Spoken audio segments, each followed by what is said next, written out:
jërëjëf Malick Senghor mbokk yi jërë ngeen jëf ci déglu bi 11h jot na ba teftal juróom-ñeenti simili si suñu montre ñu ngi leen di nuyu bu baax di leen ziara di rafetlu saa su nekk seen àndandoo ak ñu RIB FM comme ni ngeen ko déggee fan yii yëpp ci rajo bi monsieur le maire commune bu Nioro di monsieur Abdoulaye Ba moom la ñu dalal tey fii ci plateau RIB FM ñu fas yéene waxtaanee lii di Nioro commune moom moo fi nekk ci ay liggéey ak li nga xamante tamit foofu la ñu bëgg a yóbbu dëkk bi nga xamante ni moom mooy Nioro monsieur le maire Abdoulaye Ba dalal ak jàmm ci plateau RIB FM ñu nuyu la bàyyi la nga nuyoo ak auditeurs yi lay déglu ci RIB FM. waaw donc maa ngi nuyu ñëpp di ziare jullit yi ci ñaari weer yu tedd ñi génn.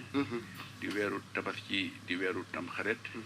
di ziare aussi la communauté chrétienne de Nioro ndax il y a un mois le 15 août dernier. ñu doon célébrer Ascension. donc di am vraiment mbégte ak cawarte di ñëw fii tey ci rajo bi. pour leeral lu bëri li ñuy wax coow li bëri na coow li bëri na. ndey mbir ji ñëw na. acca incha allah danañ ci def luñ man incha allah jërëjëf Moustapha. am na solo trop tamit ñu lay ci remercier bu baax la fekk coow li bëri nga ñëw porte sa volonté nga ne da nga bëgg a ñëw fii ci rajo bi fi nga xamante ni foofu la ñëpp di taataanee xibaar nga ñëw leerale fa li nga xamante ni moom mooy coow li bëgg na tuuti monsieur le maire balaa ñu dem nag ci li nga xamante ni moom mooy pàcc yi ñu fas yéene waxtaan nga fàttali auditeurs yi lañ leen dénk li ñu naan bu ñu nee compétence transférée aux collectivités locales li nga xam ne nguur gi da koo jël dénk leen ko pour ngeen fas yéene ko def ak askan wi lan ak lan la de manière résumée. bon li ñuy dénk bëri na li ñuy wax dafa am 8 compétences transférées.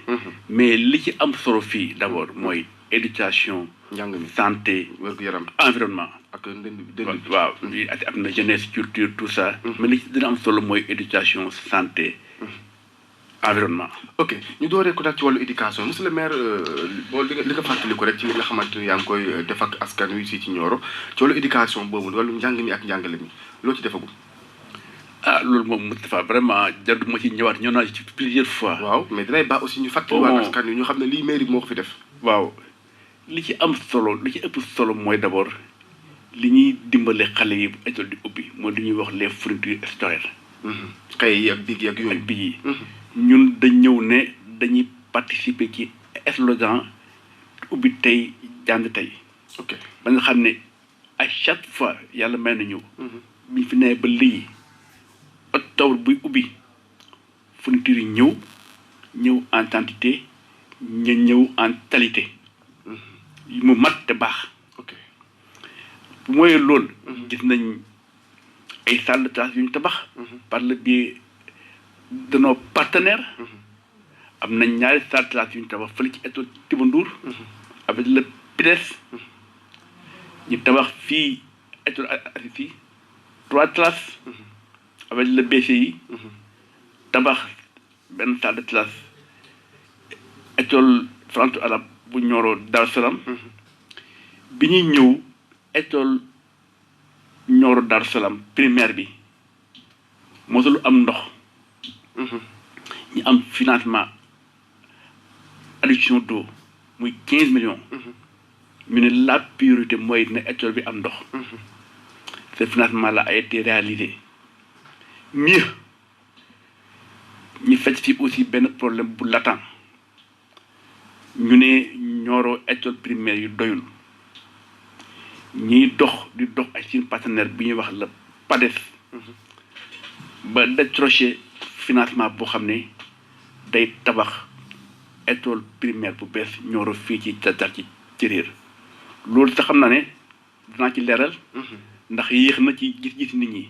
parce que ni leen ko waxee woon ne fii ak ay weer yu néew rek. waaw mais dinañ commencé ba léegi gisuñ dara loolu tamit. mais jaam at yéeneem yàlla ak dogalam l' essentiel li ci am solo mooy ñun le partenaire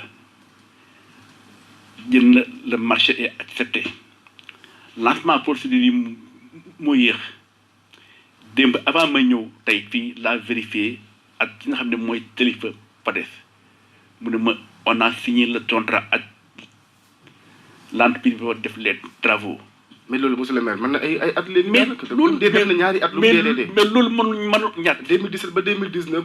pare nañu signé nañu léegi tey. attends loolu il faut mu am ndax procédure yi la c' est pas un financement de la mairie c' est pas un financement de l' état du Sénégal. te waxoon nañu ne octobre bi di ñëw si la war a commencé jàng foofu. déet loolu ñu mën ci wax.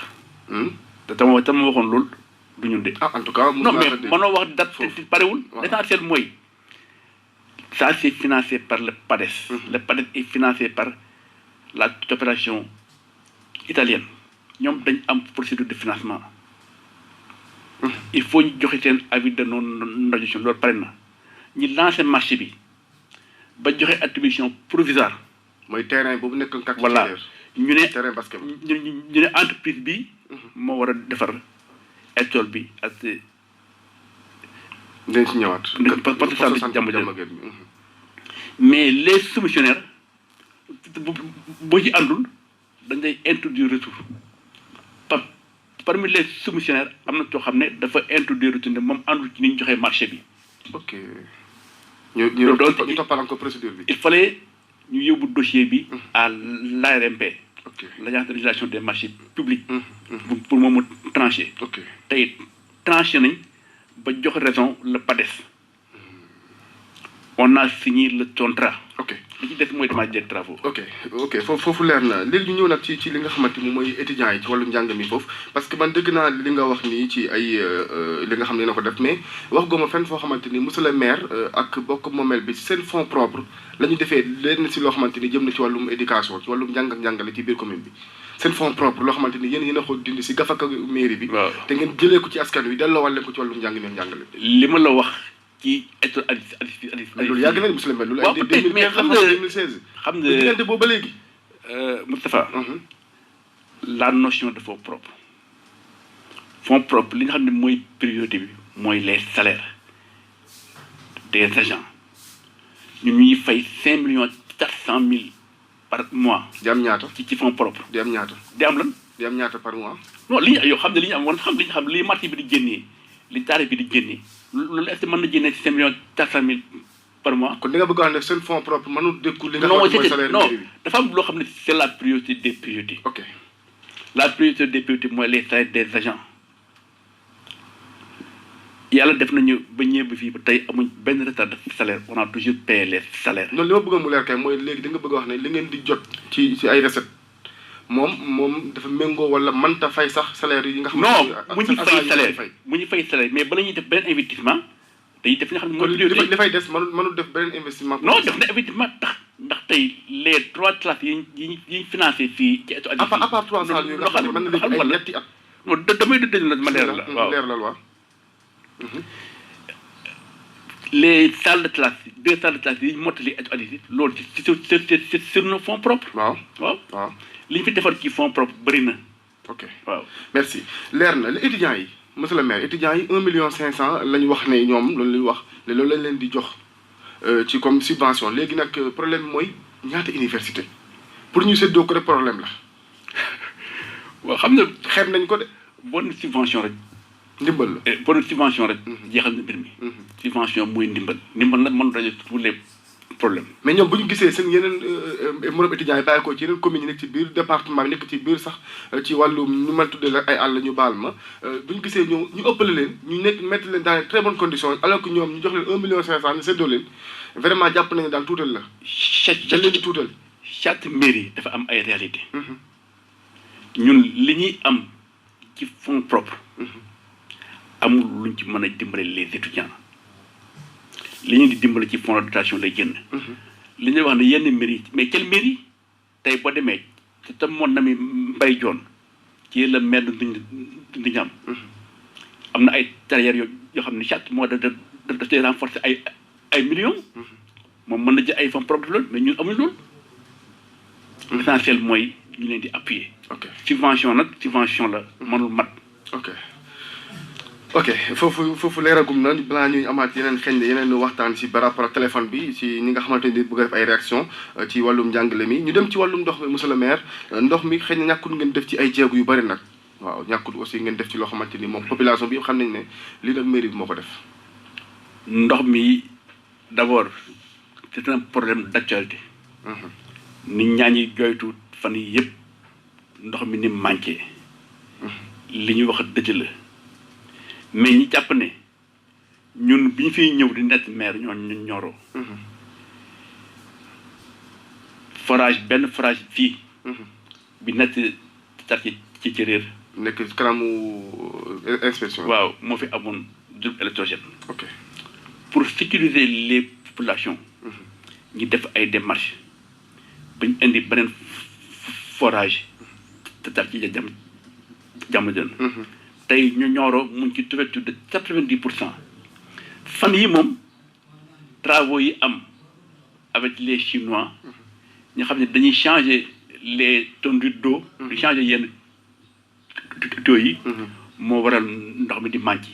te loolu aussi c'est vrai que SDE am na ci responsabilité. ñun seetaanuñ ñu naan les autorités dañuy neloo defuñ injection démb la mujj waxat le régional de la SDE. ñoom aussi bu ñuy changer tuyaux yi souvent entreprise chinois bi dañuy defal devis entreprise bi fay mais léeg-léeg SDE fa lay yéexee mais waa ji wax na ma ne incha allah lundi problème bi dana réglé tuyaux yi dinañ ñëw ñu changé yëpp mu jeex benn yoon. lettre bi ma lay woon nii 6 mai 2016 lañ ko bindoon. muy nii. gis naa ko bu doon télé dama si wax ne nit ñi gis ko. 6 mai 2016 lañ anticipé ba Nioro am beneen groupe électrogène buy renforcer forage bi nekk Diamaguène. dans la même lettre. ñu ngi bind pour Nioro am beneen château d'eau bu 500 mètres cubes ndax dëkk bi léegi dafa rëy. comme bi nekk ci yoon Darou Salam. waaw gérer c'est anticiper c'est prévoir. tey même les forages là yu fi nekk. dans 2 ans bu amul benn forage bu bees benn château d'eau les gens dañu amal problème d'eau. ok mais ñu ngi ciy dox. mais groupe bi nga wax léegi monsieur le maire parce que ci bëri ci askan wi nee nañu groupe bi ba nga njëkk a communiqué fii si rajo bi ne am nañu groupe électrogène pour permettre ñi nga xam ne bu courant coupé duñu am ndox ñu mën di am ndox gis nañu ne groupe bi ba mu ñëwee bees macha allah dëkk bi moom bu courant coupé duñ ko yëg mais léegi gis nañu ne bu courant coupé minute bi ci topp ndox day dem. waaw loolu aussi. ñu laaj na groupe bi anam. non loolu aussi c'est entre la Senelec et la SDE. ah Senelec non parce que léeg-léeg Senelec. moom mooy tournant bi bu tournant amul. waaw tournant bi mën na tuppe sans SDE te xam ne tournant bi tuppe na. ok dañu lay informé. dañuy informé par exemple c'est un week-end. am na benn week-end boo xam ne tournant bi dafa tuppe. ndox amul mais biñ téléphoné waa SDE ñëpp dañ demoon week-end souvent c'est un problème de calendrier. ah ñëpp dem bàyyi kër gi noonu dara. donc il faut que la Senelec ak SDE ñoom aussi ñiy déglu ñiy déglu. bu tuppi nar a am.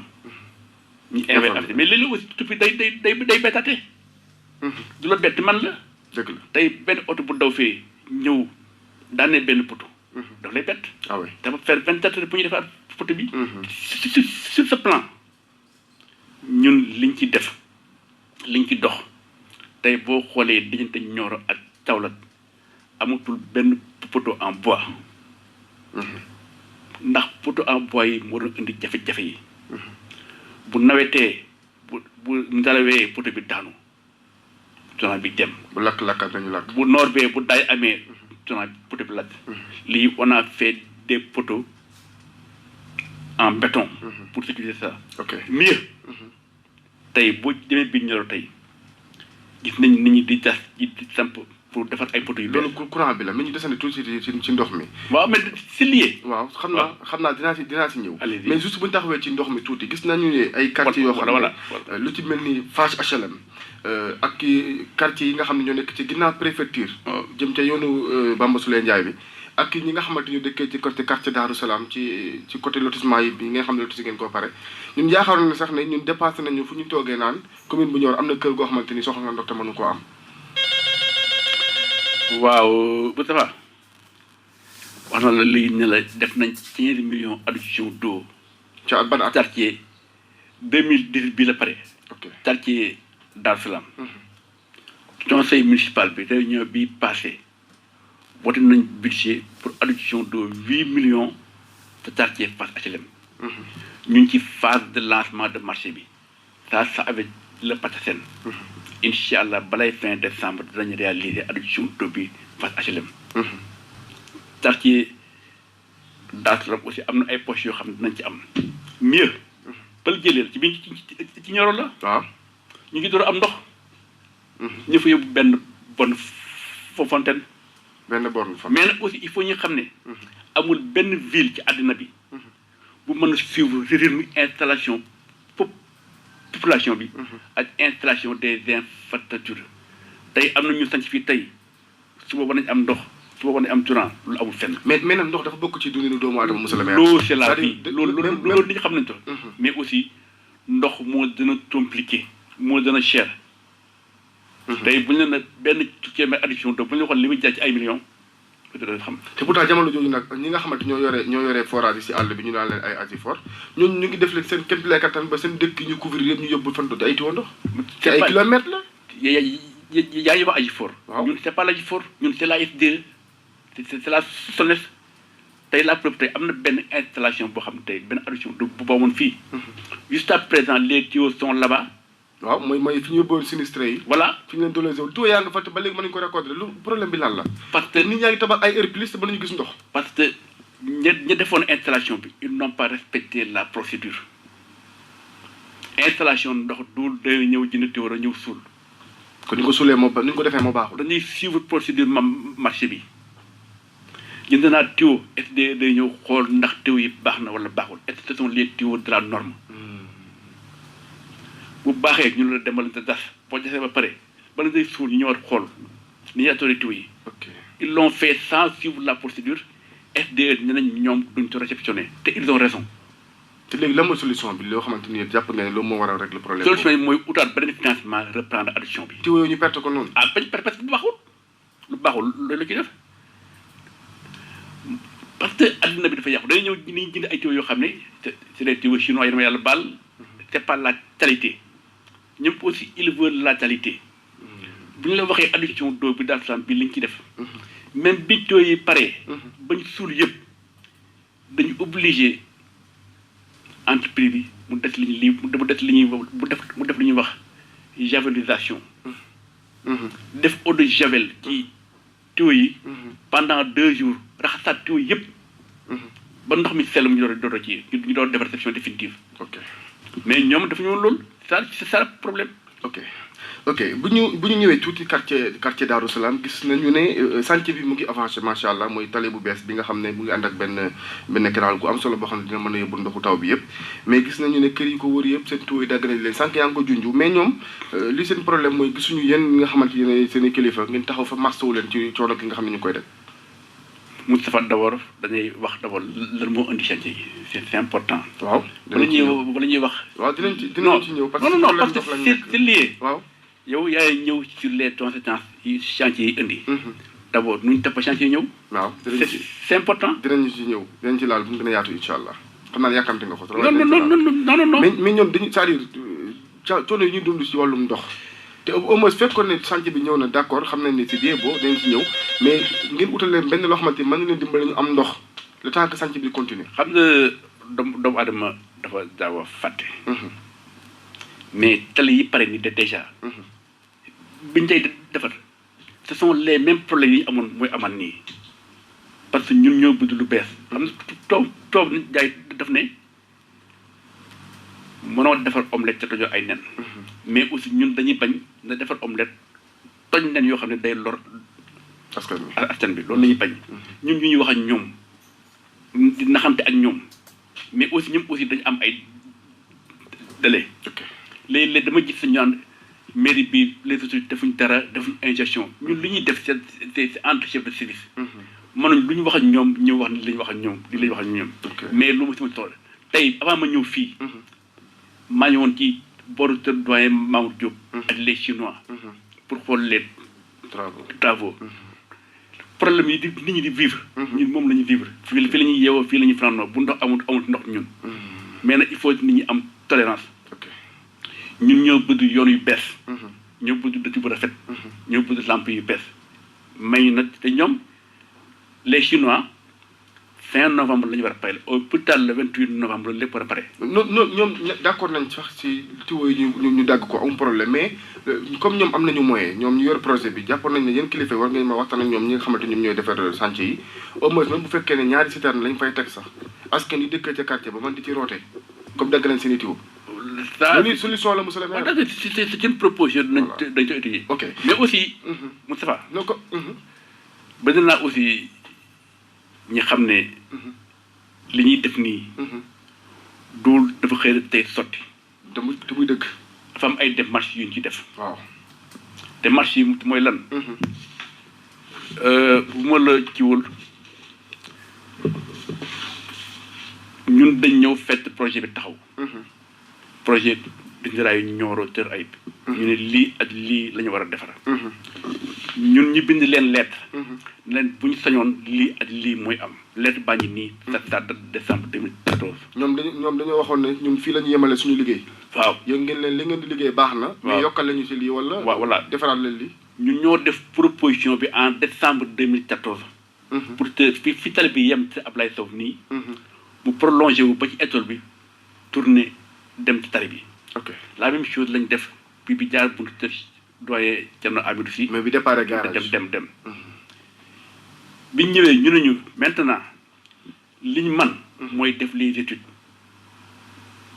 ñu def études yi bàyyi fi kon ni ngay tontuwaale foofu su ma déggee mooy ñi nga xamante dañu naan monsieur le maire deful ci dara wala yëgul sax li xew mais xam nga li ñuy wax dañuy wax dañ la bëgg a wax ne leen sànc yooyu am instant bi ñu defee foofu noonu lettre bi nga bindoon yow xoolal bu ñu nii ba date la bii yaa ngi ko def le 12 mois 2014 voilà adressé ko waa Ageroute voilà pour ñu am ay proposition li ñuy wax booy gérer dañuy anticiper di prévoir yow l'essentiel mooy waxal li nga bëgg li nga yéene yàlla mooy dogal yàlla mooy maye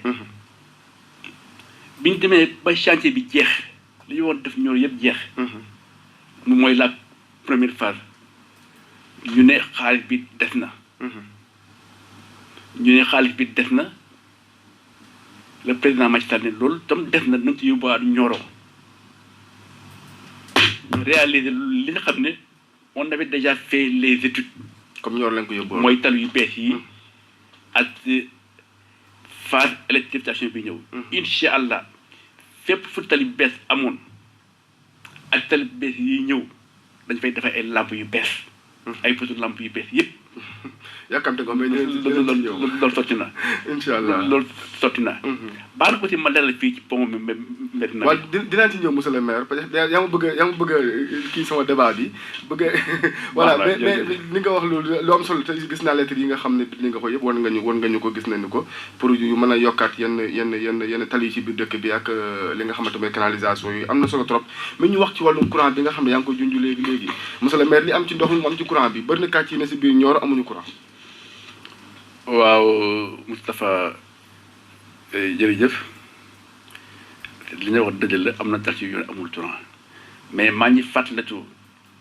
ba ñuy il y a 3 mois bi ñuy taal lamp yu bees yi nekk quartier Darou Salam mu laal xaar yàlla ñeen invité woon Diallo ci yow yaa ma oo ci téléphone donc cela veut dire ñun def nañ ay lamp yu bees foofu def nañ lamp yu bees boo demee booy jënd Farafeñe jëm fële yow wala état non état c'est nous non mais non ma ne attends l'état gis nga ni ma la nanguloo nii lettre bii nga xam ne yaa bind pour ñu jëlee tali bi buntu kër laaso yóbbu ko ba école Abdou Aziz dem ca route nationale ba bind beneen lettre bu bàyyi ko tali bàyyi ko garage dem quartier Darou Salam dem ca Satodo ba ni ma la ko nanguloo noonu noonu nga may nanguloo ne lamp yooyu du mairie bu Nioro moo ko négocié non attends voilà mais mairie bi Nioro li mu am mooy poser le problème yàlla ci boppam daf na ñaan ma may la ñun li ñu def mooy ñaan poser le problème wane na quartier bii am na problème courant wane na quartier bii am na jafe-jafe état réalisé par le biais de la Senelec mais buñ toogoon defuñ demande bi dañuy seetal mais l'essentiel mooy ñun suñu defar mooy nañ poser problème fañ ci war a poser les paroles s'en vont et les écrits restent mbind maa ngi nii l'essentiel mooy nañ poser le problème ok mais bu fekk itam am na yeneen quartier yoo xam ne samp nañ fay poteau comme ni ñu tàllale foofu ay tiwoon ndox yi teg ko fa noonu lañ fa teg ay poteau courant mais gisuñu dara non daf pare jo mais yàgg na di depuis des années non fa fan la ban mooy site bi ba leen wax léegi fi ñu yóbboon sinistre yi poteau lampe yaa nga fa mais amuñu courant fii sax gars yi commencé nañu ci fil di yóbbu loolu yàgg na mooy li ma lay wax toujours ce sont les mauvaises installations yi baaxul les mauvaises installations mais ñun tey Diallo bi nga xam ne mooy chef de Senelec bu jëloon pare bi tey dana témoigner wax liñ ciy dox. liñ ciy dox nag tam sotteedul. man ma ci wax dara mais ñu ngi ciy dox. Fass HLM. Fass HLM ci boppam. Fass HLM fii ci ginnaaw préfecture. waaw courant bi lan la exactement. parce que nee nañu à chaque fois ñu leen tey suba. Fass HLM ban. bi nekk ci fii quartier bi nekk ci ginnaaw préfecture. tàcc na xaaral bu ne pas information. ok kon félicitation foofu. non foofu tàcc na laaj leen. kon félicitation. tàcc na jaar foofu boo demee nga xool. waaw tàcc na kon ñu la ciy félicité bu baax 88 428 99 33 am na ñu bëgg a rek jaar ci téléphone bi joxe seen i laaj mu naan ak yiw nag te ak respect surtout ci la ñuy sàkku ci auditeurs yi nga xamante ne ñu ngi bëgg a yëglu ci téléphone bi monsieur le maire ñu dem ci wàllum environnement yàkkamtoon nga ñu waxtaanee ko nee nga lu la ñor la ci wàllum environnement bi ñàkkul aussi ngeen def ay projet yu am solo yoo xamante ni aussi pour jëlee Nioro ci wàllum salté jëlee ko tamit ci wàllum mbënd lii yëpp wax dëgg yàlla xëy na mairie bi Nioro def na ci ay jéego yu am solo pour fii xel xolu askan wi yaa ngi junj léegi pont bu mu ubbi Médina bi. waaw environnement Nioro surtout li ci dina am solo mooy problème assainissement bi. c'est vrai que le projet Dindi Rail Nioro te ay. am na lu bëri lu mu ci réalisé. ñu ngi ciy sant yàlla bu baax a baax a baax nawet bi boo gisee li xew ci yenn dëkk yi. boo nee fii da ngay sant yàlla. ñu jël ko mbokk mi ci téléphone bi ñëwaat. 88 428 99 33 mbokk asalaamaaleykum. allo waaw.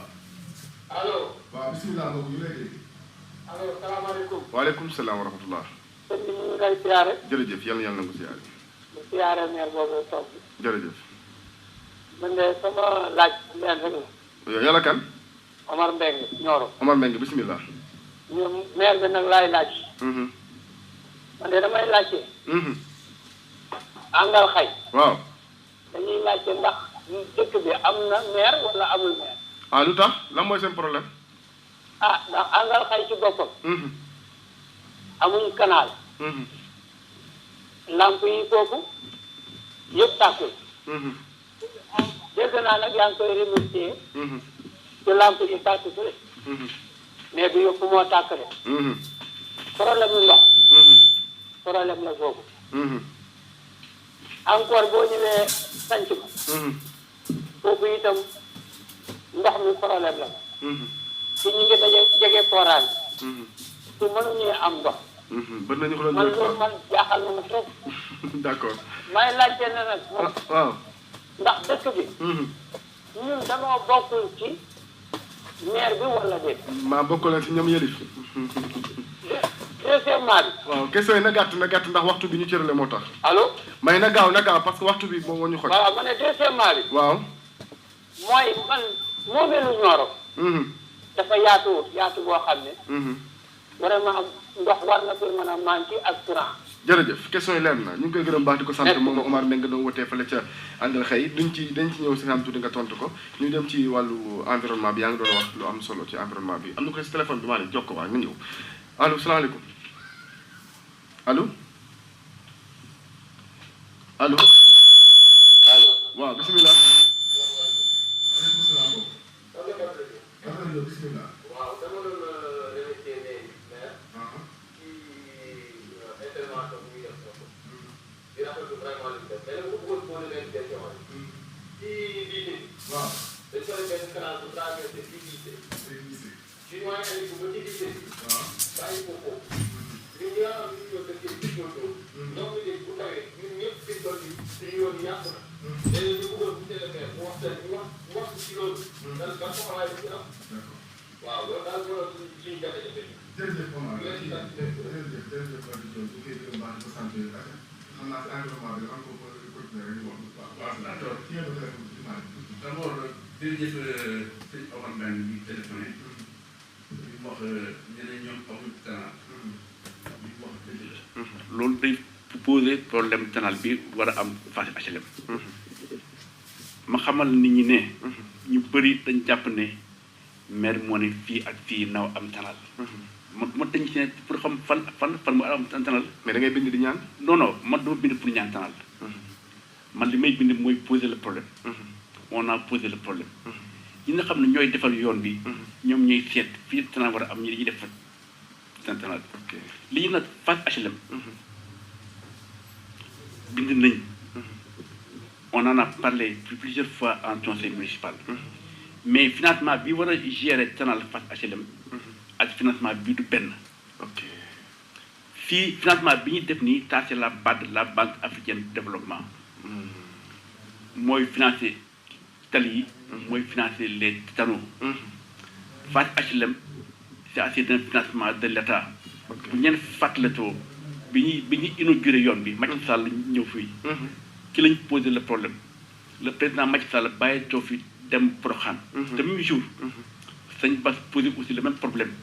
ñu ne ñaar yi la ñu boolee. lii nag ñëpp xam nañ ne financement état dafa yéex.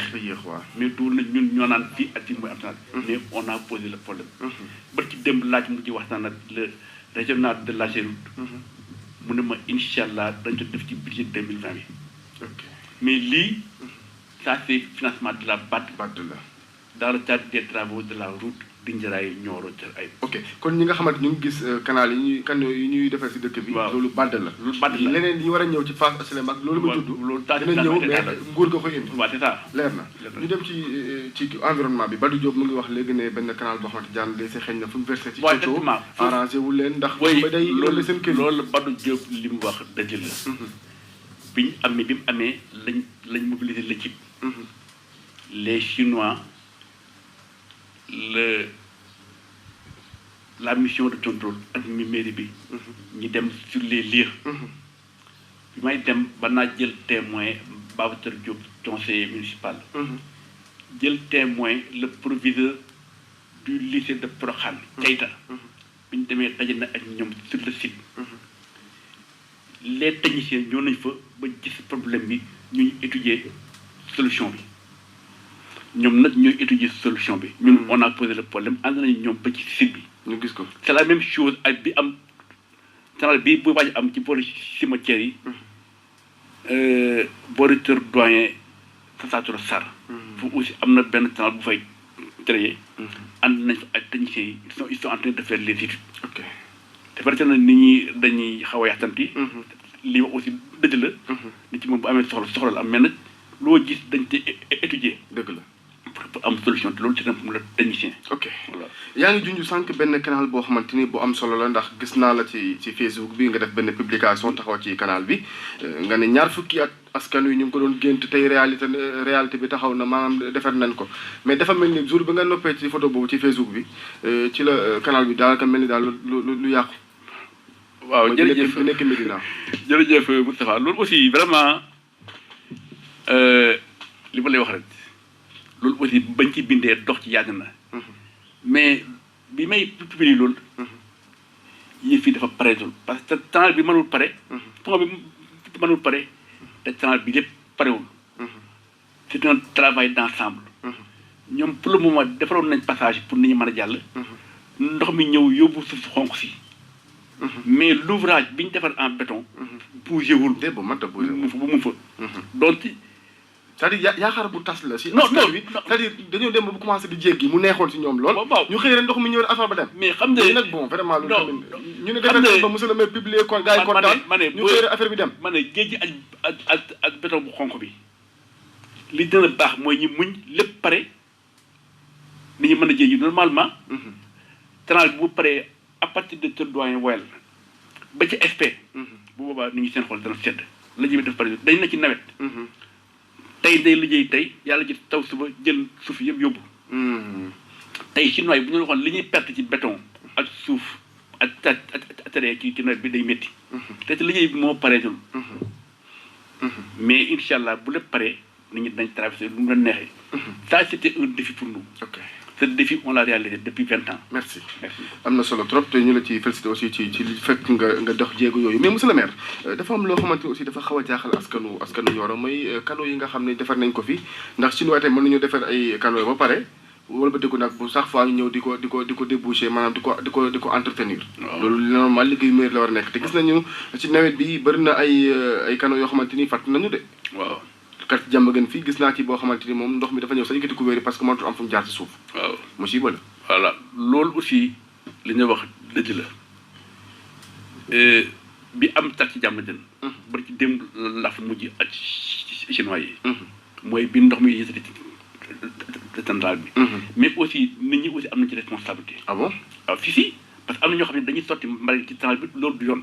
le moom mairie bi aussi am na ci responsabilité. crime la. waaw ñuy image ñuy ut solution pour ut matériel boo xam ne. mën na di yëkkati kii. couvert yi.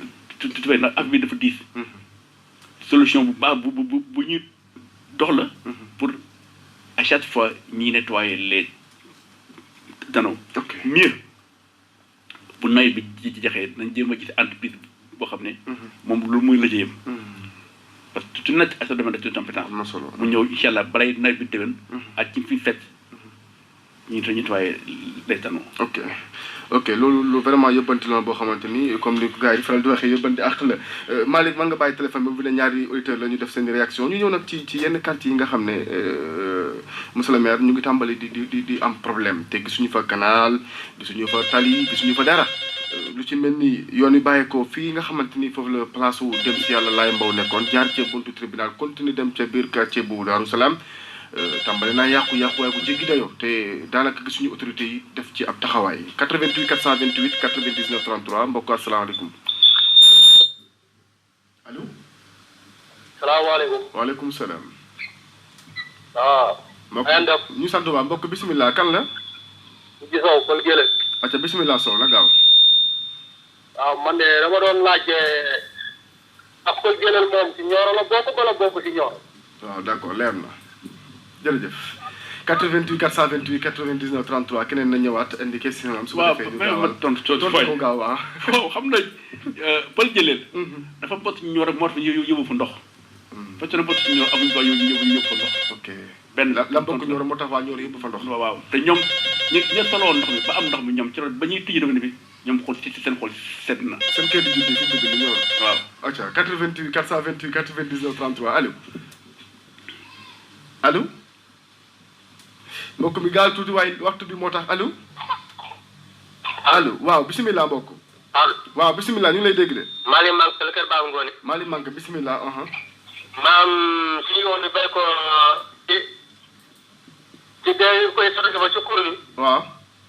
foofu moom su daan ak nga jiite trop. jërëjëf. te maam ba bi seen nga bay jiite. jërëjëf jiite moom lenn lu ñu fi defal. jërëjëf leer na. nee nañ ñu ngi bàyyeekoo ci zone bi nga xamante ni mooy sunu frontière bi di dugg Nioro di tolloo ci côté préfecture. waaw foofu dañu fay am problème ndax à l'heure actuelle bi may waxee yoon ni Kër Seth Diakhou ñu ngi doon def benn point de presse foofu noonu ndax ñàkk li nga xamante ni mooy ni ñu duggee Nioro ak ravinement bi dafa jéggi dayoo. waaw dama lay wax Moustapha lii ci suuf lii fan la ci. lii dernier lii. préfecture Nioro wala ban la. waaw frappe boobu lii la. infrastructure routière. waaw wala du boobu. waaw loolu la. voilà loolu lañ ci bind de.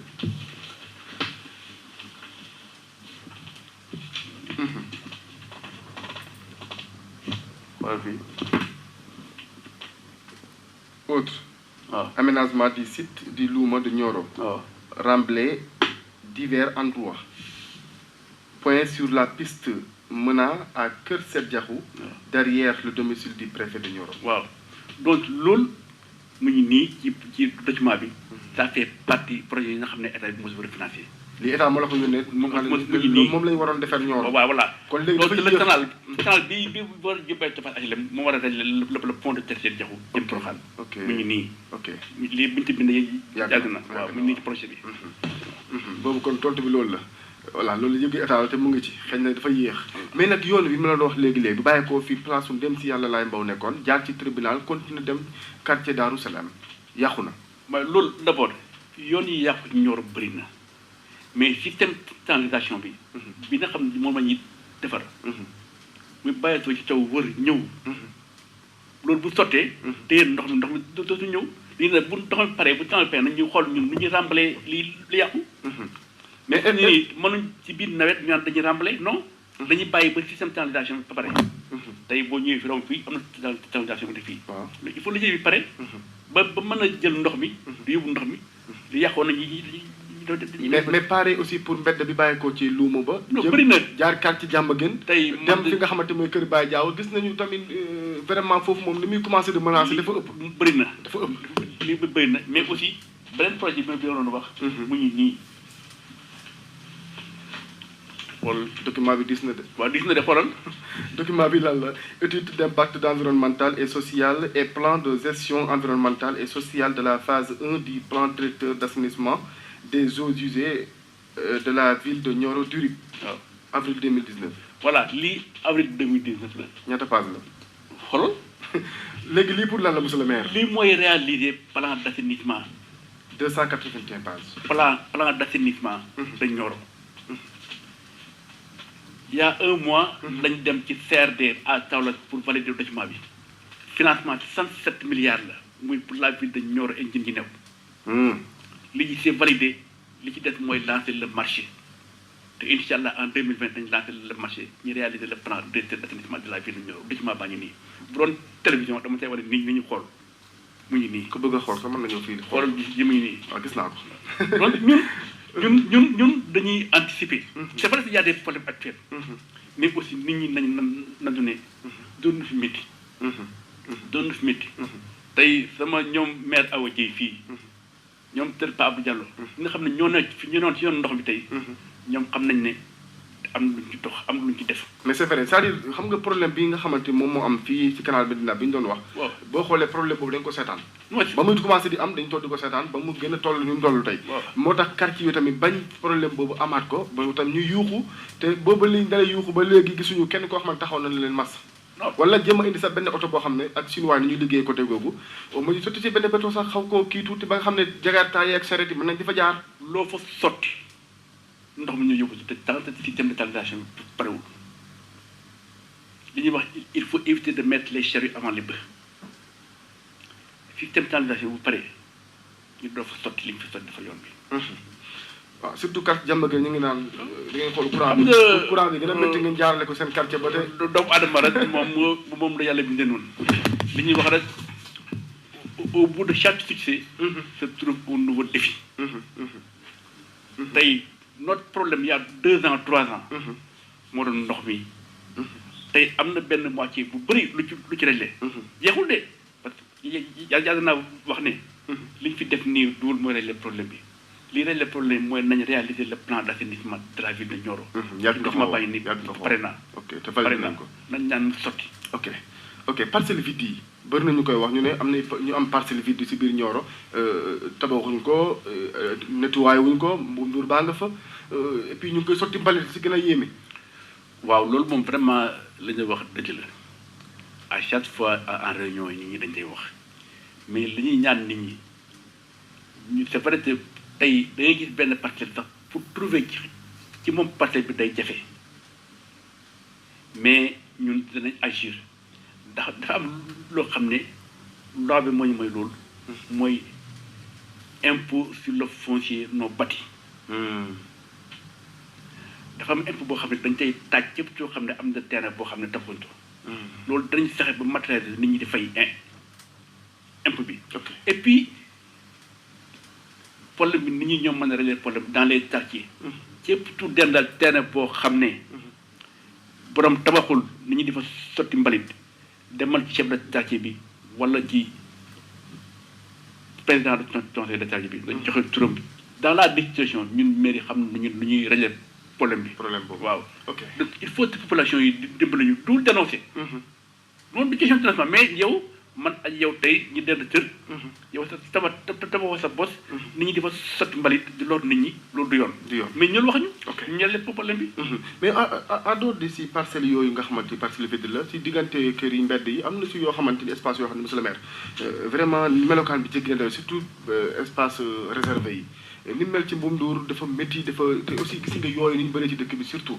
te yëpp loolu bokk na ci li nga xamante moom moo koy indi. monsieur le maire gisoo tamit ne yéen tuuti bàyyi ngeen nu mu sedd noonu su ñoo nekku ci daanaka. lu ngeen ci def. loolu ñun def nañu résolution même pour tracteur sax mu bàyyi ko au moins pour fii xel askan wi tamit loolu. da cee baax monsieur le maire. loolu bu ne defuñ ci dara non ñun def nañ d'abord résolution pour conserver les réserves foncières de la ville xam na to aar to ça c'est un problème du foncier. xam nga yaa ngi naan ñi nga xamante ni seen parcelles yi. defuñ ci dara. waaw au moins ñu soññu leen wala ba ñu mën a au moins di éviter loolu. mais yéen li nga xamante yéen a ko moom maanaam di espace réservé yooyu nga xam ne yéen a ko moom lu tax bayoo leen ko. ba jamono benn exemple. fii ñaari terrain football yi li ko wër nekk ay mbuum nduur yoo xamante ni kenn xamul lu mu nuru. loolu incha allah bu dañ ci dina xoolal. loolu laa bëgg a dégg kay voilà ok léegi ñu dem nag ci Nioro Set Wecc entreprise privée la daanaka monsieur le maire ak équipe bi nga xamante ni moom nga jiite population bi nee na dafa mel ni yéen seen loxo daanaka daal da ngeen toog di leen seetaan ñoom seen biir ñu def lu leen neex ak lu ñu ko defee baax na. tey ñi taxawal Nioro Set Wecc. ñoom waxuñu loolu. boo laajoon aussi lu Ndiaye Tamsir lii.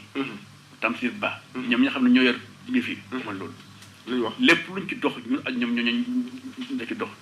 ba ñu leen bàyyi subvention boo xam ne. mu ngi trésor li ci des mooy ñoom ñu am récépissé ñu door am ñu am ñu mën leen di fay. donc ñun loolu suñu solo la parce que ñun loolu suñu defar doon. ñoom bu ñu ciy jàppale ñun dañuy fekk si mieux ña fa newoon ñi fay liggéey sax ba nga xam ne ñi fa liggéey tabati bii passé ñoom ñëpp lañ jàppale ñi nga xam ne ñu ba borom tërdi bi ñuy ndimbal tabati bi ñuy joxe nit ñi. aide tabaski bi aide tabaski bi. loolu aussi mu ouvre une parenthèse wax ne ci tabaski bi. mairie bi joxe na 11 millions 500 mille. 11 millions 500 mille. 11 millions 500 mille. te loolu c'est une première. dinañ ci ñëwaat léegi. ça c'est aussi le volet social. social bi oui. mais Nioro Set Wecc bi lan moo tax ñoom mën nañoo am ndimbalu mairie bi pour ñu mën a am fu ñu déposer d'ordure bi ba nga xamante ni du indi beneen impact négatif si askan wi surtout parce que bu fekkee tamit ñi ngi jël xamante ni ñoom mairie bi moo leen encadré dimbali leen ñu mën a yóbbu mbalit bi fa nga xamante ni foofu moom mooy fi ñu ko war a déposer ñu di ko sotti ci ko yoon yi wala foo xamante ni aussi bokkut ak fi ñu leen waxoon loolu it bu yàggee mu am benn jeexital goo xamante ni baaxul. waaw loolu aussi on nous a informé on a attiré leur attention. nit ñi ñoo dafa am ñoo xam ne jubuñ parce que dellu sareet ne dama ci tuuri mbari fële ñëw jàddu tur ci faneen loolu dafa def. mais bu ñu amul fu ñu jaar ba yëg mais non am nañ fu ñu jaar am nañ fu ñu jaar. ah ñoom borom sareet ne amuñu fu ñu jaar. fi tracteur bi jaar mën nañ fa jaar. tracteur sareet du benn di musul non tracteur fu mu jaar sareet mën na fa jaar l'essentiel mooy problème de nit ñi dañ tayal. noonu lañ doon def bay tuur mbalit ci cimetière yi tey ñun dañ obligé ut un gardien boo xam ne mooy yenn foofu. tey ba dem foofu si set na. li ci des mooy xanaa peut-être ñu ut soo xam ne moom mooy surveiller saa yi pour leen topp. mu ñu tuur mooy yoon de. ah non mais loolu aussi. c'est un problème de responsabilité individuelle. ok yow lii moo si liggéey. def ci ba boobu sotti. c'est tout. ok tracteur bi nga wax léegi monsieur le maire. lu tax gars yi ne mercredi ba mercredi lay génn àllarba lañ koy gis. non ba ñu lumbay pare rek mu génn ramasser mbuus yi pare na. non loolu dëgg. ah tracteur travaille tous les jours lundi ba vendredi. ah bon tous les jours. fan lay liggéey. day liggéey ci marché bi day liggéey ci jobo bi. loolu moom mercredi la fay ñëw. waaw parce que mercredi mooy loolu moom. lan moo tax mënta def si koñ yi si buntu kër yi di jaar di ko jàll. loolu ma ne xam nga Moustapha amul foo xam fépp foo xam ne tracteur moom dem fépp ci Nioro mais dafa am loo xam ne ñun ñëpp loolu lañu bos. muy les marchés. dana métti leen ci luuma parce que laan tamit luuma la. les marchés les places publiques. la gare routière. yooyu tracteur mu askan wi yëguñu seen bopp de. ok 88 428. 99 loolu moom 33 sa gis-gis la. waaw d'abord ma fàtte na ñun bi ñu ñëw booba tracteur. d'accord doxaloon de. d'accord naa ci de waaw d'accord naa ci ak yow de. tracteur bi mu ngi def son devoir. yaa ko fi indi de.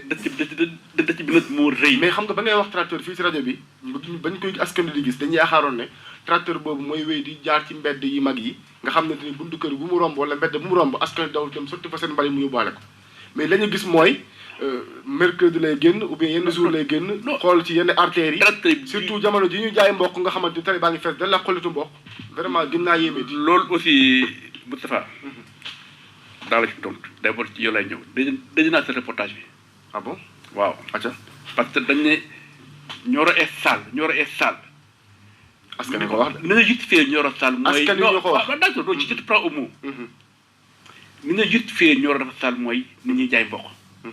mais ñi jaay mboq bu ñu bay jaay mboq nañu bàyyi seen mboq mi lu ci man yow nga jaay mboq mooy dëgg ba bàyyi la foofu mais ñoom nee nañ bu ñu balee par mais man vraiment bi ma dëjee reportage bi naan Nioro est sale dama tiit da nga tiit waaw mais bi nga dëjee dans les détails dama la daanee parce que ñii buur mbalit ñii jaay mboq nañ jël non dama bëgg attirer attention pour nga mën a déglu reportage waaw mais nag xam continue bi Nioro est sale parce que nit ñaa ngi jaay mboq te baluñu fii jaay mais ni jaay bay mboq nañ bëri mais bu ñu dalee te amuñu fu ñu sotti aussi mbalit ma tamit coono la mais ana oto bi ñuy sotti mbalit ma non duñu sotti oto bi mais jaaykatu mboq est-ce que mën na am 10 000 bu mu jëndee poubelle bu mën a ñor a set wecc mën a jaar di ko kii parce que entreprise privée su nekk ci xëy bale tërëm am na fu mu tur mbalit kii jaay mooy bale fi muy jaayee loolu nag c'est une bonne responsabilité 88 428 99 33 ñu ñëw ci volet social bi nga wax léegi ñàkkut aussi vraiment mairie bi mu ngi dimbale néew gi doole yi yaa ngi ko junj léegi ci wàllu tabaski bi def ngeen ci jeego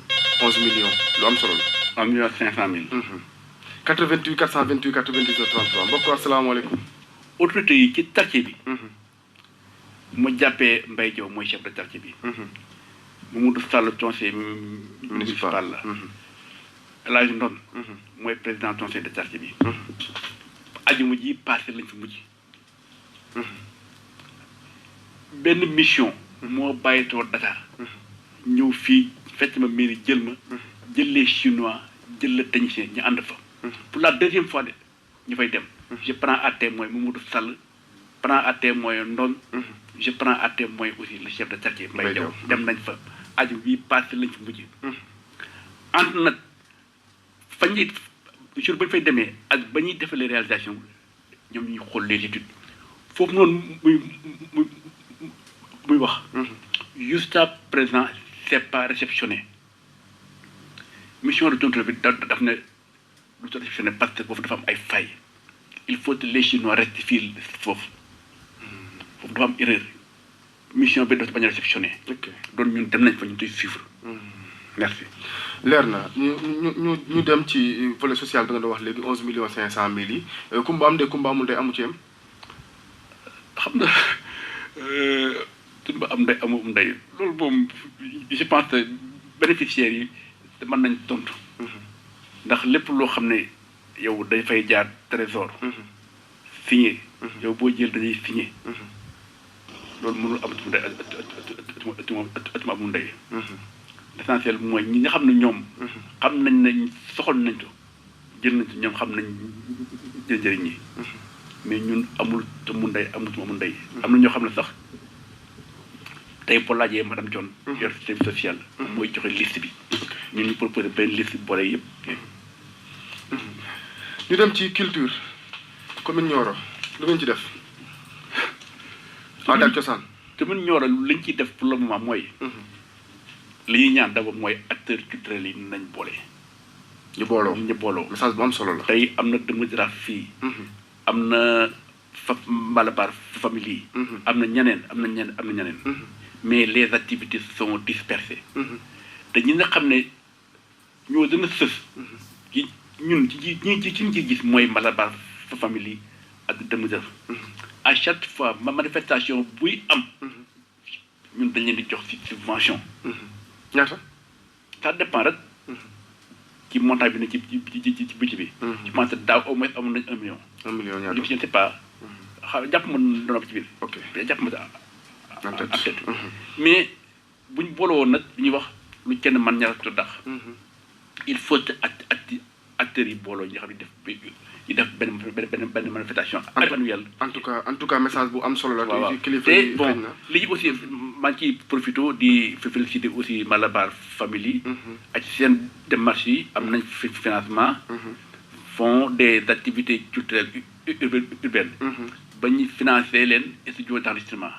6 millions. waaw 6 millions. pour le moment ñun ñoo leen abal le centre pour ñu def studio bi jàppale leen waaw.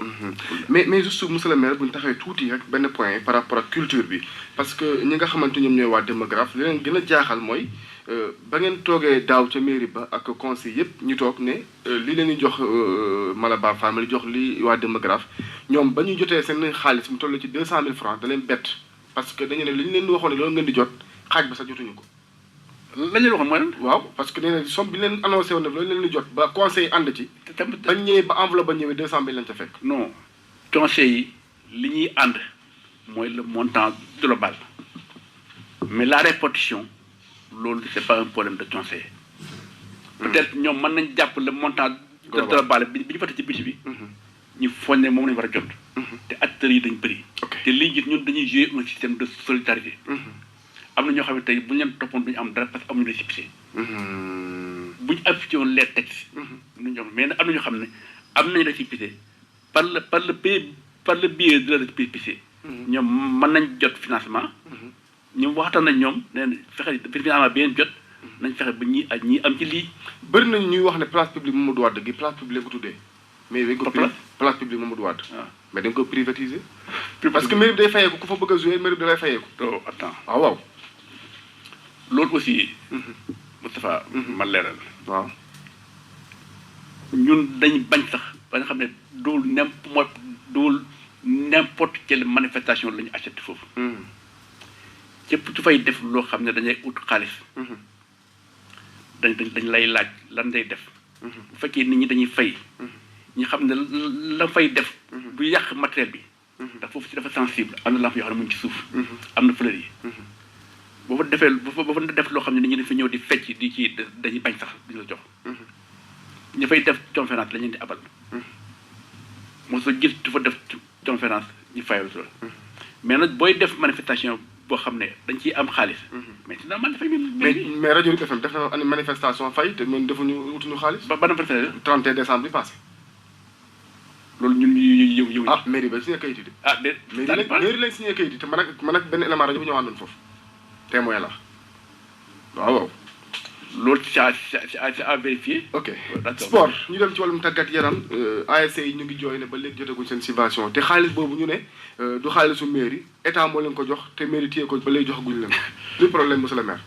ñoom xam nañ mais mairie téewul dara mairie li mën def mooy ñun def nañ engagement bi yóbbu trésor ba signé trésor mooy fay yàlla def na nag ren am nañ payeur boo xam ne moom dafa insister sur les procédures de paiement. C'est-à-dire nee nañ chaque ASC na présenter récépissé d'association bi. ak lan rapport d'activité ASC bi. man on a may mi nga xam ne mooy président zone bi. nag pour le moment jox ma les récépissés des ASC yi am ASC. mais loolu temps amul te paie de fay c'est tout ñun du ñun de ñun la ñu war a def nañ ko. kon tardé wul ci yéen. non ñun on a ils sont informés. est-ce que communiqué ngeen ko ci ASC yi ba ñu xam ko. non l'ASC yi ils ont un responsable mooy le président de la zone ñoom xam nañ ko léegi nag nit ci mën na xam dara ba pare da ci tànk ne lii ak lii laa bëgg la ñëw topp si bëri. ok mais ñun amuñu benn affaire. parce que dañoo gisoon tamit daaw. mu amoon ba am ASC yu geddoon sax ne duñu football coupe maire parce que maire mu ngi téye seen xaalis yi subventionné wul ko génnewu ko ren aussi tardement bu amaan aussi mën nañoo situer problème bi. ça ce sont les procédures mooy ñun on a fait l'engagement bu yóbbu trésor on a signé trésor mooy fay trésor nag bu ne lii ak lii laay laaj pour fay il faut loolu mat loolu la ñu arrangé fi mu ne nii parce que pairie yi su nekk ak nañuy liggéey dafa am ñoo xam ne dañuy simplifier les procédures li ñu doon jàppale ci ASC toujours mooy à chaque fois dañ daan fay sur la base du récépissé des espaces du RIP. récépissé espace du RIP lañ daan yóbbu. mboolee lépp ci subvention bi yëpp génn ñu si di seetlu nit ñi. ren paye bi nee na moom chaque ASC na une récépissé ak rapport d'activité am. kon nag xaalis bi n'est-ce pas dañoo ko moom.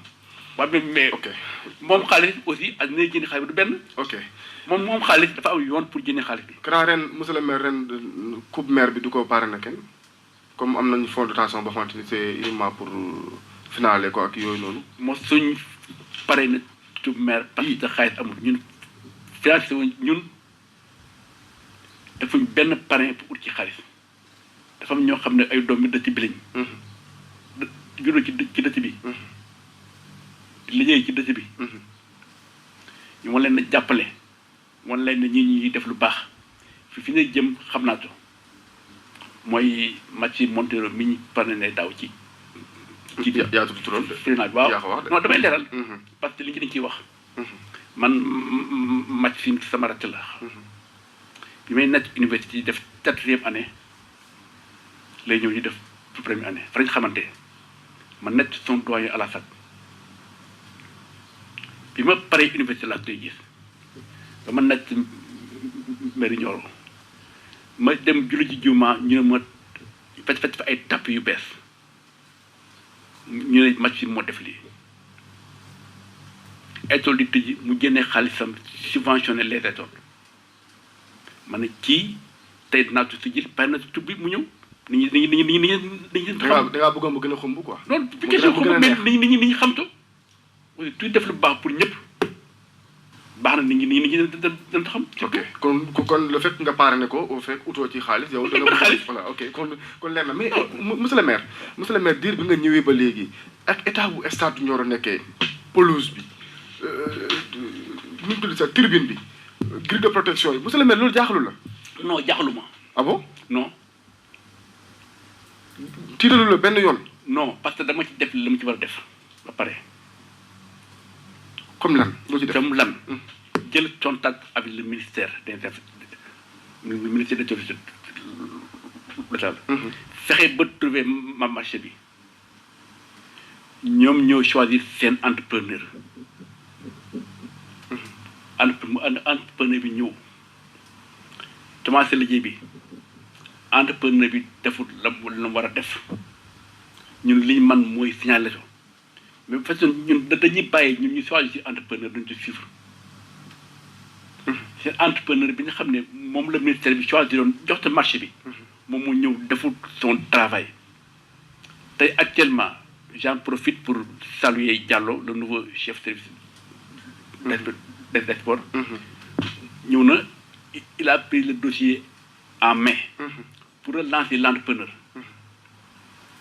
et mieux il est en contact avec le ministère des sports pour ñu am mieux donc ñun li ñu ci war def nañ ko fu fekkee dafa am faille si au niveau de l'État si au niveau. est-ce que jotutoon tey pour aar ñëpp parce que terrain bi ni mu mel xale yi mën nañ fa damm yu métti. non tribune bi nu mu mel ñaanuñu ko yàlla mais bés mën na fi ñëw mu mel noo xamante ni doo leen ko nettali fenn est-ce que jotutoon tey ñu tëj stade bi woon kilifa yi ne stade bi c'est impraticable ñu mën leen utal stade bu bees ndax lii moom vraiment ruslu na da ci dëkk bi ni Nioro tëj lépp lu ñuy tëj dafa am yoon. maire bi amul doon nañ tëj lii. dafa am lu ñuy wax commission de sécurité. ñoom ñooy xool préfet moo gisu yooyu. bu lépp loo gis loo xam ne dafa am danger. commission boobu mooy daje les techniciens prononcés. mais maire amul doon naa tëj lii. c'est pas mon droit. ok parce que suñu benn élément ci rajo dem na defi benn reportage wax ne terrain ba dafay taa am ñu ko fa weddi.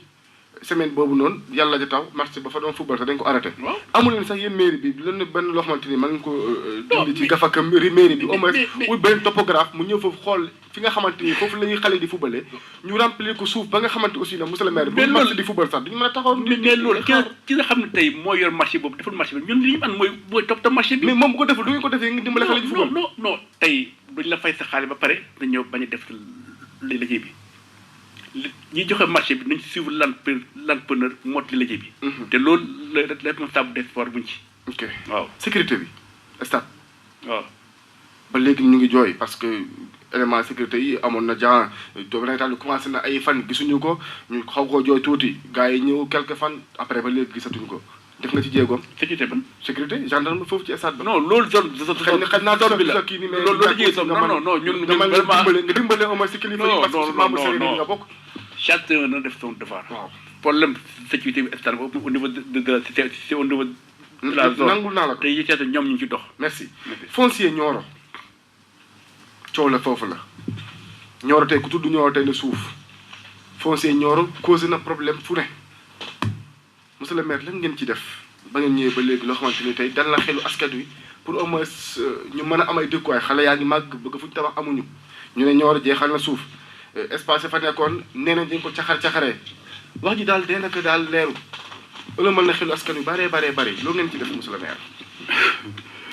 kii Malick ma nga ma tijjul téléphone bi ma am réaction quelques auditeurs su ko defee ñu gën a yaatal waxtaan bi monsieur le maire. d'abord jërëjëf foncier Nioro. ñun très sincèrement. 88 428 99 33 am na ku dëkk ci téléphone bi mbokk asalaamaaleykum. allo salaamaaleykum. waaleykum salaam. allo. waaw bisimilah mbokk yaa ngi en direct. allo. ñu ngi lay dégg mbokk mi yaa ngi en direct. waaw monsieur Mourou Ndiaye. bisimilah Ndiaye maa ngi dëkk Pël Guèye. waaw. dama laaj maire. waaw. maire Nioro. waaw. parce que ñun maa ngi dëkk tudd Mourou Ndiaye dëkk Pël Guèye parce que Pël Guèye ñun depuis 2004 ba léegi ñu ngi leen sambal borom mënu fexe ba tàkk. daaw lañ ko war a am repéré ñu ne loolu dañoo daal su fekkee ñun bokkuñ ko génneel te ñu wax ñu. boo leen bokk Nioro jërëjëf leer na wax na leen sànq nga Nioro ngeen bokk 88 428 99 33 problème lamp yi lan la. Paul Guédé seen poto yi taxaw mënuñu tàkk ñu ne lan la. non mooy li ma leen wax d' abord mën naa la problème ndox bi yóbbu nañu fa ndox. problème poto yi fa demoon. temps yi ñu dafa defoon temps aux zones de traitement bi loon. boobu ñun du maire Nioro. ok mais tamit seen responsabilité tey ñu mooy ñu dox pour loolu sotti. te yéen a ngi ci. ñu ngi ci mieux am nañ 300 lampadaires yu ñuy xaar dama fàtte woon. avec l'ANER. agence nationale des énergies renouvelables. yu ñuy xaar 300 lampadaires. pour d'autres zones yi nga xam ne sont pas sur les routes nationales. ok 88.7 allo allo. allo. waaw bisimilah. allo. allo ñu ngi lay dégg soxna si. allo. ñu ngi lay dégg. ah yéen a ngi may dégg na ngeen def. ñu ngi sant ba alhamdulilah. dégg-dégg bi dafa def. waaw waxal rek waxal ñu ngi lay dégg soxna si waxal ñu ngi lay dégg. maa ngi rafetlu waxtaan bi. jërëjëf. lu monsieur le maire def baax na lool. ndax ñu xamutoon ñëpp xam. kontaan naa si. jërëjëf. man na Biége Sama sax. maa ngi koy nuyu di ko sant. jërëjëf. ñu waakaat ci Daaru Salaam moom. kontaan nañ. ah bon. nit ñi nañ xam ne. togg bu perewul doo ko yegg. dëgg la. bés bu peree. waa Nioro ñëpp dinañ kontaan. jërëjëf Biége kontaan nañ ci yow 88 428 99 33 wax ci wàllum foncier bi ndax comme ni ma ko waxee sànq coow li bëri na 88.7 allo. asalaamaaleykum. waaleykum salaam. sëñ bi da nga def man na maam Biram Besal. maam Biram Besal bisimilah. na nga def waay. ñu ngi sant bu baax alhamdulilah. waaw man de dama am lu may laaj monsieur le maire. mooy. ndax dafa amoon benn projet boo xam ne nii dañ ko fi doon taxawal. waaw. mu war a defar centre de santé poste de santé jàmm ga. waaw. projet bi fixé woon nañ ko ba pare. ak benn école élémentaire boo xam ne nii waroon nañ ko def quartier Thiéré. waaw. ah léegi tey mu mot 2 ans. te ba léegi. amuñ ci dara te waa jàmm gën dañ ci amoon problème boo xam ne nii. dafa amoon 7 millions yoo xam ne dañ ko. ah allo oui bisimilah. allo. waaw bisimilah mbokk ñu lay dégg bu baax. asalaamaaleykum. waaleykum salaam. man la Ibrahima Diallo Kati Darou Salaam. bisimilah Ibrahima Diallo. ah naka waa kër gi. ñu ngi sant ñoo ngi rafetlu waxtaan bi. jërëjëf kontaan nañ trop si ñaax bi. jërëjëf waaw. allo. waaw ñu ngi lay dégg Ibrahima bisimilah ñu ngi lay dégg. waaw man dama doon laaj maire bi ban relation la am moom ak Symbiose. Symbiose moo géré communication bi ban partenariat daal moo dox entre mairie bi municipalité bi ak waa Symbiose. mën naa ci tontu. ñoo géré communication bi wala ay partenaires lañ koy wutal wala cabinet de consultance ko jàppale la daal loolu daal laa bëggoon mu leer la ñu daal. monsieur le maire tontu ko. d' abord ma tontu Mame Birame ndax vraiment c' est un dossier Mame Birame nag question bi dafa ñëw si suñu débat bi. waaw mais Mame Birame non non c' est important parce que Mame Birame dafa mel ni dafa tardé début émission bi. waaw dëgg la. parce que loolu tontu ko na ci. loolu amul benn changement. procédure yi moo yéex. parce que ñaa leen du financement état bi du financement mairie financement peut-être la. peut-être c' est financé par la coopération autrichienne non italienne. italien. procédure marché bi moo yéex. bi nga xam ne bi ñu demee ba def attribution provisoire bi dafa am benn soumission boo xam ne dafa porter retour marché bi dem ARMP. agence de régulation des marchés publics mais tey loolu c'est tranché bañ jox raison PADES. le contrat est signé pour le poste de santé de Diamaguène et l'école élémentaire li ci des mooy démarrage des travaux. sa diggante ak Symbiose. dama denc ak Symbiose contrat lañ am on a un contrat xam ne mairie day fay chaque année ci Symbiose un montant te mu wax la nag ñun fa ñu yore xaalis ndax vraiment avec les procédures de paiement les nouveaux payeurs. yaa ngi yoreel Symbiose xaalis. maa ngi yore sa xaalis. mais nag si say partenaire la aussi. oui sama partenaire la. waaw Symbiose partenaire la. waaw mairie bi la. waaw waaw parce que vraiment. man aw ma benn cabinet buy gérer sama communication. parce que aw ma ñu ko fay. mais Symbiose lañ am Nioro. Symbiose lañ defal contrat. bu ñu amee communiqué mu jàll fi. bu ñu amee invitation bi ñuy passé mu jàll fi. am nañ contrat boo xam ne c'est payant. mais nag di fàttali ba ko mairie ba ko rajo ba lancé. waaw maintenant mairie bu Nioro ak mairie bu Darou Salaam. waaw ñoom ñoo répondre favorable. voilà te ñu leen ci remercier bu baax ndax gis nañu à chaque fois da ngeen di jël seen koppar bu dugal ci rajo bi pour jàppale ñu ko xëy na bu ko bokk moomeel yëpp defoon ñun duñu am yenn jafe-jafe yi nga xam ne ñu ngi koy gàncax parce que gis nañu courant coupé léegi. voilà amuñu groupe bu ko mën a déclenché. jafe-jafe la ñu lay gërëm baax monsieur le maire ci partenariat boobu. 88.7 allo allo allo. allo waaw soxna si bisimilah. allo. soxna si ñu ngi lay dégg bu baax su fekkee mën nga àddu rek ñu lay dégg ñu ngi lay dégg soxna si. Tafa na def. ñu ngi sant bu baax alhamdulilah. man la Sagar Gaye ko conseil municipal. acca bisimilah Sagar sa mbedd bi yàqu na de. maa ngi nuyu monsieur le maire. waaw. vraiment di rafetlu. émission bi. jërëjëf. di rafetluwaat bi nga xam ne mu ngi koy def ci Nioro. benn question rek nag laa amoon dina koy wax. mooy ban. mooy yoon bi jaar buntu kër Demba Lappal. waaw. lan la si maire bi xalaat. jërëjëf. parce que ren bi yoon bi léegi xaw na doy waar trop. ak bi bàyyi ko lu ma jaar sa buntu kër continuer. waaw mu jaar daal bu jógee buntu kër Mamadou Diop. jéggi tali bi jaar buntu kër Demba Lappal. acca monsieur le maire na gaaw. waaw loolu moom jërëjëf Sadar maa lay dina bu baax di la sant. li ma wax rek manuma chaque rue ma ne voilà la solution. man li ma am mooy solution d' ensemble. maa ngi réaliser avec nos partenaires un système de canalisation. am naa projet d' assainissement de la ville de Nioro. loolu yëpp bu sottee nag ba réaliser yëpp. ñu xool ne fi nga xam ne mooy yàqoon ñu defar ko. voilà loolu moom dëgg la. ndax ku nekk xam na Nioro ci ginnaaw. doon jooyee wala mbënd. léegi moom wax dëgg yàlla moom tane am na ci. waaw lu waaye waxari boobu moom mën nañ koo seede. monsieur le maire foncier bi posé na problème ci Nioro. Moustapha. jërëjëf foncier bi man dama jàpp ne posé problème. ndax ñun on est tellement légaliste ba nga xam ne souvent sax dañuy accuser ñun ne dañuy bañ coow dañuy bañ indi ay problème bi ñëwee ba léegi defuñ fi benn lotissement bu bees. daggu leen fenn. datuñ fenn parce que loolu tax yi mooy ñu aaye. mais nag. na micro bi si gis su ko defee ñu gën a déggante. ñun laaluñu suuf kenn.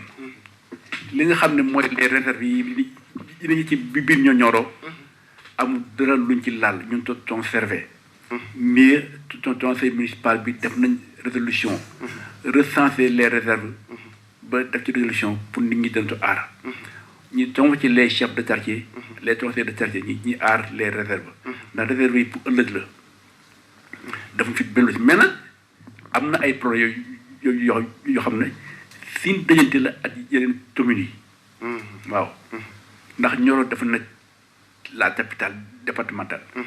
am na ay communes yoo xam ne dañu lotissé bay emprunté ci biir Nioro te loolu du yoon. je l'ai dit ci biir Nioro. ci biir Nioro.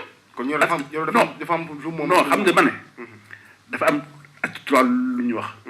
acte 3 daf na ñu y' a pas pour le moment les limites réelles des communes. agence nationale de l'aménagement du territoire. moo war a diminuer moo war a joxe les limites réelles des communes. travail boobu léegi parewul. donc képp su def. kon yow da ngaa àndut ak lotissement bi Daaru Salaam de parce que moom moo fi lotissé ba dugg Nioro de. ànduma ci la ba sës Nioro. je dis que ànduma ci. àndoo ci. ànduma ci te je l'ai dénoncé au plus haut niveau. actuellement maa ngi yor une lettre de dénoncement des populations de Diamaguène. Diamaguène village bi laa wax de. waaw si un lotissement qui est fait dans le thème de Ndiaye et cetera tôt ou tard ay problème lay indi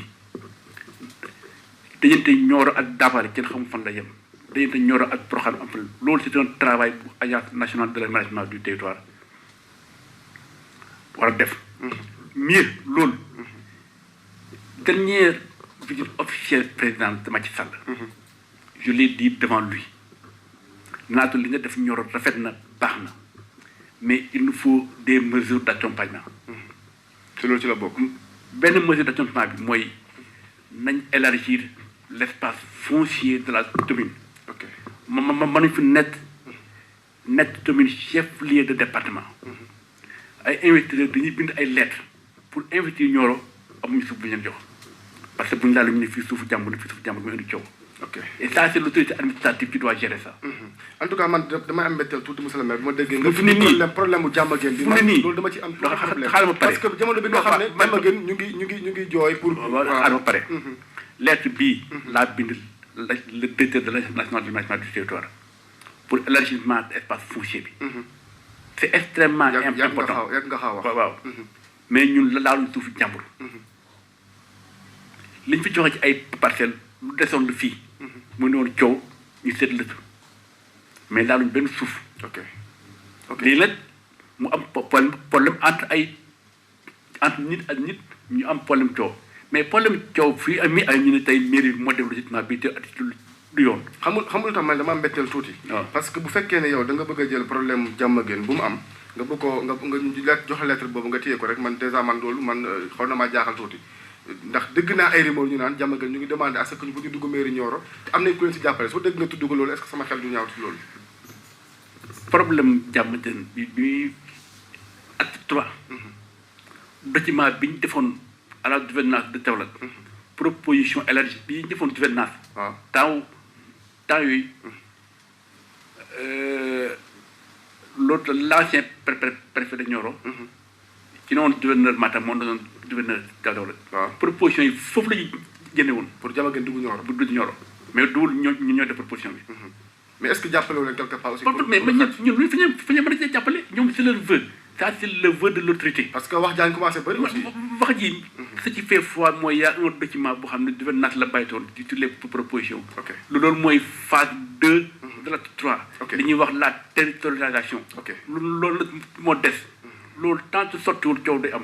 loolu bu sottee ñu xam ne fii ak fii la ñuy am yem. ñoom foofu. dina ma neex trop ba nga ne Nioro kenn mënu xam fu mu yem jamono boobu ñuy wax naan garage Porokhane kii sax ca Porokhane la bokk loolu dina ma xaw a jaaxal beneen bi ci topp mooy ba fa waa quartier bi nekk ca Xaar Yàlla waa Xaar Yàlla ba ñuy déplacé ñëw mairie ba ñu dañu bëgg ku leen viabiliser seen quartier ba nee nañu fa mairie ba lañ lay waxee ne la bokkoo leen ci ñun. loolu su ngeen ñëwee tey ñu lotisal leen ba yàlla def courant ba yegg si ñoom ma toog tey ma dégg nga wax naan xëy na lotissement ba ñu leen defal jaaduwul dina ma jaaxal trop. yow xam nga tey da ngay jàpp ne Xaar Yàlla ci fan la ba. yow yaa ne yow instant bi kay mën a guma xam fu mu bokk comme li nga wax ni ñun li ñu xam mooy plan bi ñu yor ñun. bi ñu yor yam loolu lañ xam. mooy plan bi fan lan la waxee. non plan bi lan la wane. plan bi yow j'ai pas le plan en main. mais jàpp nga ko sa xel. non man man jàpp plan fi mu yem fi ci sama xel c'est pas possible. tey boo tijjoon plan bi ñu xam fi la fan la ñu war a yem. loolu ban année la woon plan boobu ngay wax. bi plan bi ñu am bi sant 1960 la woon dama ci doon ci Nioro. yàgg na de. yàgg na loolu baaxatul. boo kat ci Daaru Salaam sax ci Daaru Salaam la war a bokk. loolu baaxatul.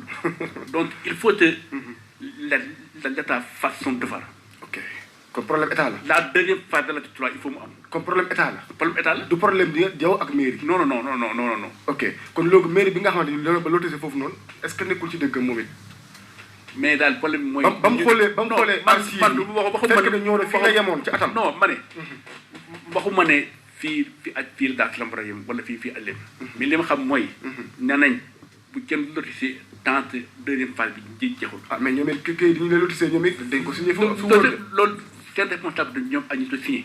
ok léegi bu demee ba Nioro tey yokk ba ñu ne Nioro nangu nañ leen seen demande boobu pour ñu yokk Nioro bu gën a yaatu dem 1 kilomètre 500 à l'ouest est comme nord ak sud ñi lotissé ba pare nañ ngeen di def monsieur le maire. loolu c'est l'état ci wàllu tranché parce que boobaa état mooy tranché état mooy génne décret ne Nioro ak Nioro fii la yem. ok un décret bu xasee ba génn ça prime surtout. merci leer na léegi ñu ñëw tuuti nag ci loolu parce que gis naa espace réservé yi nga xamante ni monsieur le maire daggoon nañu ko ñi ko daggoon xeeñ na jege nañu mairie wala ci biir mairie ba lañ bokk ci responsabilité yi nga xamante ni kenn mënu leen cee dindi te ay seen signature ñoo si nekk ñu jël ko dagg ko jox ko ay doomu aadama ñu gérer ko nee nga am ngeen benn taxawaay boo xam ne def ngeen ko ci conseil municipal pour au moins régler situation boobu est-ce que war nga fàttali population bi ba ñu xam ne képp koo xam ne amoon nga espace boo xamante dañ la ko daggal wala dañ la ko jaayoon ci tel terrain ma jël benn exemple rek mooy terrain angle xëy bi nga xam ne moom moo juróol sax cool yi da ko dalee ci privé bi fa nekk jëm ca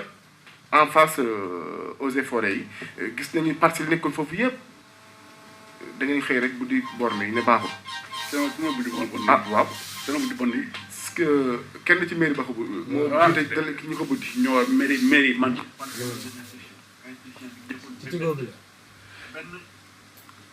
Malick micro monsieur le maire mu kii nii su ko defee ñu déggante bi gën a kii nii wala fii la. waaw nga ne. mais li ñu bu ñu accepté nag nit di tabax ci réserve foncière yi. bu duuleem borne. ma ne duñu accepté nit di tabax ci réserve foncière yi. foofu si réserve la bokkoon. fépp foo xam ne réserve la. lan moo ko lotissé woon. xaw ma ay lotissement la woon. xaw je ne sais pas en ñu lotissé wuñ mais daal li ñu xam mooy ñun réserve foncière la duñu accepté nit di tabax ci réserve foncière. léegi ñi fa jëndoon. loolu ñun suñu yoon naw ci. ah déet. non li ci am solo mooy ñun nañ jëndee ak nañ leen jaayee ñun loolu li ñu am solo mooy les réserves foncières réserve la nañ tout conservé fii nii ci dana fii amoon na réserve am nañu fi doon traitement ci tabax dañ leen arrêté dañu arrêté waaw ñun nañ conservé les réserves bu fa kenn tabax loolu la ñuy sant mais ñi nga xamante ni ñoom ñoo fa amoon ay espace te ñu leen ko jaay signature mairie lañ yore te yow mairie boobu mënoo cee dindi sa bopp monsieur le maire noonu leen di def dañ leen di bëgg bàyyi leen mu ñu dem man ma la jox solution en tout cas ñun problème bu ci posé wu un à un bu ñëwee nañ xool ni ca réglé mais man ma génne fii benn solution globale solution bi ma xam mooy duñ accepté nit ñi tab ci réserve foncière yi ok boobu nangul tontu boobu xanaa di man tontu ci bi nga xamante ni fan yi mu ngi commencé di jur coow boo xam ne xëy na yënga ko mooy fii Nioro yama xaar yàlla fële ca kaw jardin wu CPA bi centre perfectionnement agricole bi gis nañu fa ay terrain yoo xam ne signature mairie moo fa nekk mais ku bëgg a tabax directeur CPA ñu doon arrêté li ma la mën a wax mooy foofu mënoo fa gis signature mairie boo xam ne Ablaye Ba mi maire moo ci signé CPA foofu monsieur le maire bi yaakaar naa sa signature la suma juumul non attends kay du kër googu sa signature la xam nga attribution ak vente du benn waaw attribution la mooy attribution ñu ne loolu fi nañ fii Ablaye Ba en tant que maire moo tudd sa jaay la mais ñu mën a am terrain jaay la waaw peut-être mu am erreur ñu ñu mbirto ça c'est possible nit la mais mutation bi monsieur le maire yaa ko signé bu fekkee ne parcelle yooyu am na erreur kay doo xaar non mais aussi mën naa muté par erreur mën naa def ci erreur mais dina ko muté par erreur mën naa non man mutiwuma man damay signé l'essentiel mooy képp soo xam ne am na terrain boo xam ne ci réserve la du fa tabax ñun daal nañ totalement semaine non réserve mais fii du réserve monsieur le maire déet loolu problème Ibrahima Ba bii nañu war a régler problème bu ñëwee mais ñu nañ ko tontu ok voilà léegi bu ñu desandee foofu tuuti ñu xaw a am tuuti benn loo xamante ni aussi xëy na du ñàkk aussi nga mën ñu cee mën a gindi mooy li jëm ci wàllu complexe socio-culturel bi amoon na benn espace bu fa desoon jur na fi coow ak xale yi nga xamante ne woon nañu banque ba leen fa joxoon du fa tabax ba par la suite lañ dégg ne xañ banque bi est-ce que jëndu beneen espace pour mën faa tabax loolu yëpp lan la exactement waxtu bi xam naa moo ñu xoj man CNCA de ce département incha allah 2020 dinañ tabax bande bi fan foofu complexe bi waaw parce que l'espace bi amul benn rapport ak bâtiment bi ñun joxuñu bâtiment bi espace lañ joxe espace boo xam ne dara new fa ñaata ngeen ko jaayee jaay wi la mën na ban jaay dañu amul droit jaay dañ délibéré c'est le conseil municipal qui a délibéré à l'unanimité ñun amul droit jaay ci bu ñu la waxee ne dañ jaay ci njaay na reçu bi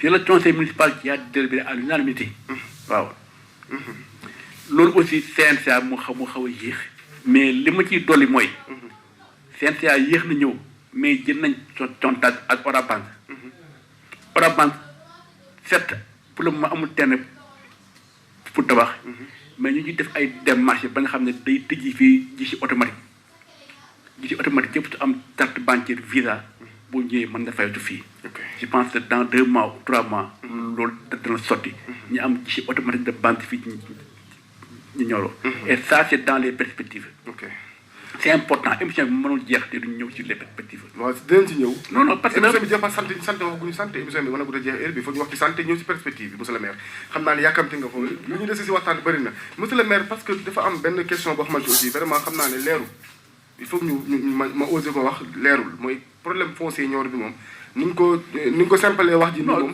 vraiment leerul dara parce que boo ne ñi nga xamante ñu amoon si espace réservé yi ñoom dañ leen sa yónnee ko ci loolu mën na indi problème diggante ñoom ak ña leen jaay ak mairie ba parce que signature mairie moo fa nekk loolu mooy il faut nga trouver ci benn solution pour le moment problème bu ci ñëw posé wu ñëw mairie ñun xam nañ ñu ci réglé résolution bi ngeen ci bindoon ba léegi conseil yi bëri na ne gisuñ PV bi gisuñ lan PV bi bu ñëwee mairie ji gëstu ok ñu dem ci wàllum santé wér-gu-yaram poste santé Diamaguène tontu nga ci laaj bi mais ñi nga xamante ñoom ñooy CDS yi monsieur le maire lan ngeen def pour ñoom sonn nañ de CDS yi vraiment liñ ci wax dëgg la ñun yéene bu rafet lañ amoon ak ñoom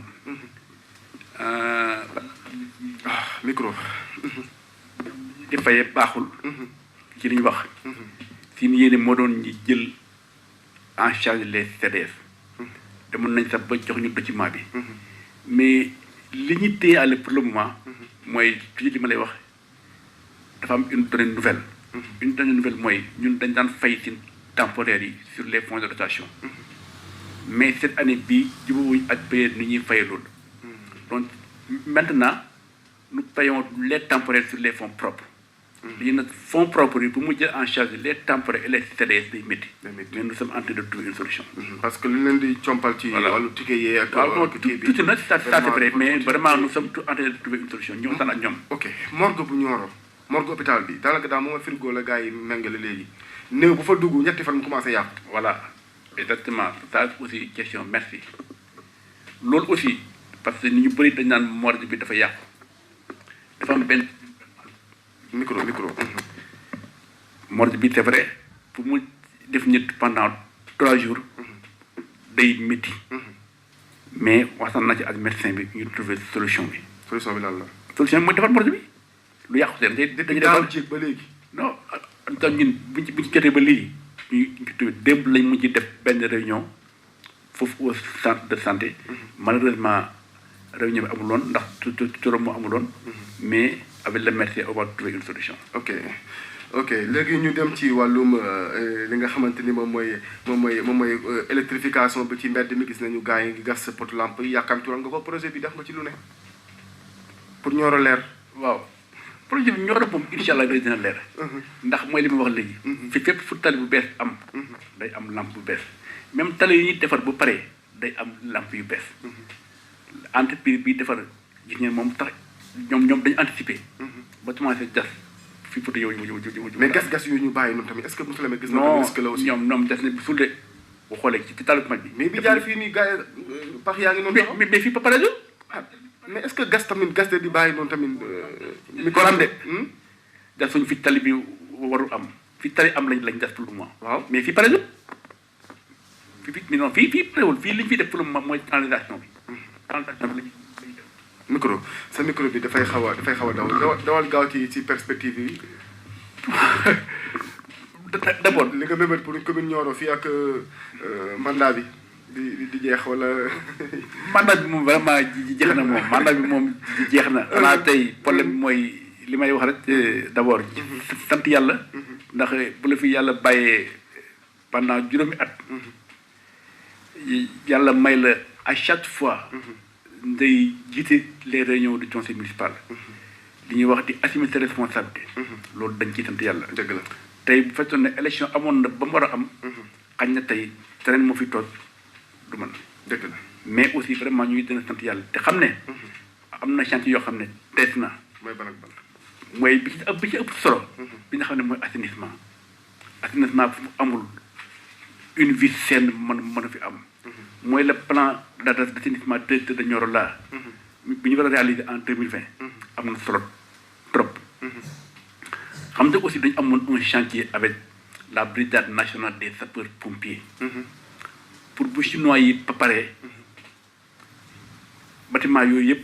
nekk une école de formation des sapeurs pompiers. le nouveau général chef d'état-major des sapeurs pompiers. ñoo na fi temps yi passé. loolu projet boobu toujours ñun te maintenir. incha allah chinois yi seen chantier bi le 28 novembre la war a pare. léegi Nioro dana am formation bu paree Nioro dana am une école de formation des sapeurs pompiers. commissariat de police bi. ba léegi sottiwul. espace bi ñu leen bàyyiloon fële. espace baa ngi ba tey mooy li ma la wax projet état yi mooy yéex. mais ñu ngi ciy dox. déggoon naa ne ministère dafa bañoon foofu. loolu ministère bi bañul. lu xam ñun jotuñ benn lettre bu ministère bind ne bañ nañ. te jusqu'à présent fañ waxoon ba tey foofu la ñoom ñoo ñu owoon binduñu lettre dana leen jox terrain. ñi bind leen jox leen terrain. ba léegi jotuñ benn lettre bu ñuy wax ne fi ñu yooyu baaxul. jotuñ benn boobu ñun ba tey fañ jàppoon ci quartier Dalsal foofu lañ jàpp. Nioro dafa nekk ci une rampe de développement. position Nioro tey avec la transe gambienne dañ nekk ci phase de développement. ba nga xam ne tey am na benn aire de repos bu ñu war a réaliser tout juste avant EDECA bi. boobu day am benn station am genre parking surtout pour les camions qui vont en Casamance ñu am fu ñuy installé. tout aussi autorisation de construire bi jën na bientôt dana démarrer. bante bi dana am. wala bante dana ñëw def fi gisee automatique. police bi aussi day participer ci sécurité bi. dëgg la waaw. classe sapeur bi ñu ne xëy na police mën na jël foofu lu ko yooyu yooyu ko. xëy non na non non day xaw a sori ak yoon wala yooyu noonu. sax sapeur yi fan lañ jëm. bu ñu demaatee fële bu fekkee ne suñu waay par ne ba sapeur yi dem foofu. non sapeur yi demul de. ah bon école de formation la ñuy def fii ci sapeur yi fii nekk la fii neen la ñu nekk. ñaari site la ñu am. dañu am ñaari site. ok dañu am site bii mooy la camp bi temps bi ak fee mooy nag école de formation. ok waaw. vraiment daal.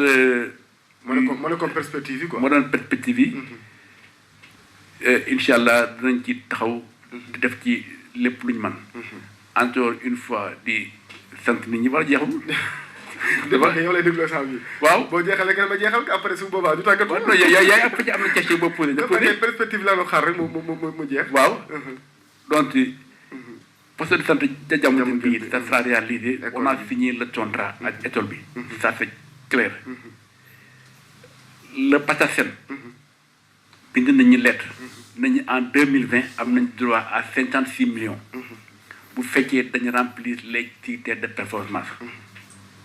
ñu ngi ci critères yi pour en 2020 ñu am 56 millions ci PACASEN bi. ok loolu yëpp c'est des perspectives. mais monsieur le maire nag dafa am benn question boo xam ne xëy na sànq daf ma xaw a rate mooy ba ngeen jëlee parti li nga xamante jàpp ngeen ne ni nga ko joxee woon baax wala xawoon na am lëndëm ngeen am ñoo leen ko joxaat ci biir askan wi ñi ngeen ko joxaat ci askan wi bëri na ci askan wi ñu ne parcelles yooyu kumba am ndey ak kumba amul ndey ngeen ko séddalee seen biir. loolu xam nga li may lay wax toujours mooy nit ñi nexe lépp doo jit day jaar yoon. dafa am commission de distribution des parcelles. boo xam ne ce sont les services techniques régionaux. l'urbanisme le cadastre. ñooy ñëw ak le maire le chef de quartier le président de la commission urbanisme. ñu réunir def seen procès verbal. loolu bu amul préfet du approuvé. préfet approuvé na. léegi nag booy séddale 200 terrains. sur plus de 2000 demandes ñëpp mënuñ am. ñi amul xëy nañ mën nañ gisee la mais ñun li ñuy wax def nañ seen devoir. ndax loolu moo amul tamit ci luuma ba tamit loolu la ko askan wi gisee woon. loolu marché Mame Diarra bi. même problème boobu lañ amoon foofu. waaw àddina moom moo demee dañuy jël cantine yëpp séddale ko seen biir. àddina moom am na sant yooyu sant doo mën a am ci cantine yooyu. waaw am na ñoo xam ne dañ leen caa jaar neexale leen ci cantine yi.